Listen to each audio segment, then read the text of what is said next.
Après ces événements, voici ce qui advint. Naboth de Jizréel possédait une vigne à Jizréel, adjacente au palais d'Achab, roi de Samarie. Et Achab s'adressa ainsi à Naboth. « Cède-moi ta vigne pour que j'en fasse un jardin potager, car elle est tout proche de ma demeure.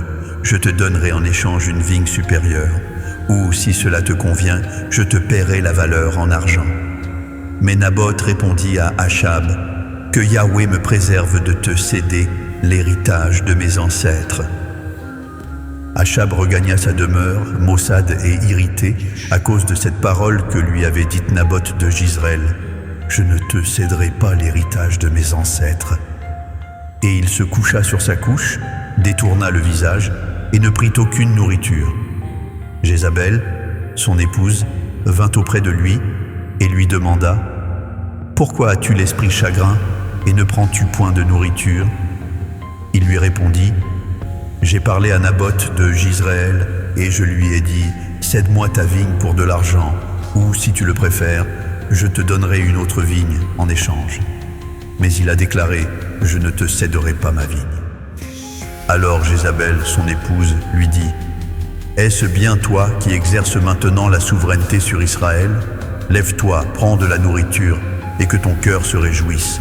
Moi, je t'obtiendrai la vigne de Naboth de Jizréel. » Et elle rédigea au nom d'Achab des lettres qu'elle scella du sceau d'Achab et qu'elle adressa aux anciens et aux notables qui résidaient avec Naboth dans sa cité. Voici ce qu'elle écrivit dans ces lettres. « Proclamez un jeûne, placez Naboth à la tête du peuple et postez en face de lui 2 hommes pervers qui témoigneront ainsi contre lui. Tu as maudit Dieu et le roi, puis conduisez-le dehors, lapidez-le et qu'il périsse. » Les gens de la cité de Naboth, les anciens et les notables qui résidèrent dans la cité, agirent comme Jézabel le leur avait commandé, d'après ce qui était écrit dans les lettres qu'elle leur avait adressées.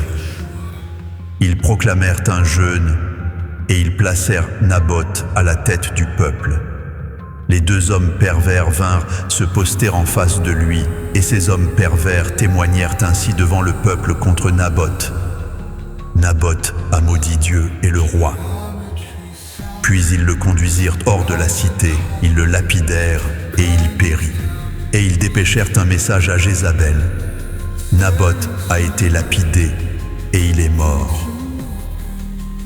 Lorsque Jézabel apprit que Naboth avait été lapidé et qu'il était mort, elle dit à Achab, « Lève-toi, prends possession de la vigne de Naboth de Jizréel, qui a refusé de te la céder pour de l'argent, car Naboth n'est plus en vie, il est mort. » Achab, apprenant que Naboth était décédé, se leva pour descendre à la vigne de Naboth de Jizréel, afin d'en prendre possession. Alors la parole de Yahweh fut adressée à Élie le Tishbite, en ces termes, « Lève-toi, descends au-devant d'Achab, roi d'Israël à Samarie. Le voici dans la vigne de Naboth, où il est descendu pour en prendre possession. Tu lui diras, « Ainsi parle Yahweh, n'es-tu pas un assassin et un spoliateur ?» Et tu lui diras, « Ainsi parle Yahweh, à l'endroit même où les chiens ont léché le sang de Naboth, les chiens lécheront aussi ton propre sang. » Achab dit à Élie, « M'as-tu découvert mon ennemi ?» Et il répondit, « Je t'ai découvert, parce que tu t'es vendu pour accomplir ce qui est détestable aux yeux de Yahweh. Voici, je vais faire survenir le malheur sur toi, je te balayerai, j'exterminerai quiconque appartient à Achab, celui qui est esclave et celui qui est libre en Israël, et je rendrai ta maison semblable à la maison de Jéroboam, fils de Nébat, et à la maison de Baïcha, fils d'Achija, parce que tu m'as irrité et que tu as fait pécher Israël. » Yahweh parle aussi au sujet de Jézabel, et il dit, « Les chiens dévoreront Jézabel près des remparts de Jizréel.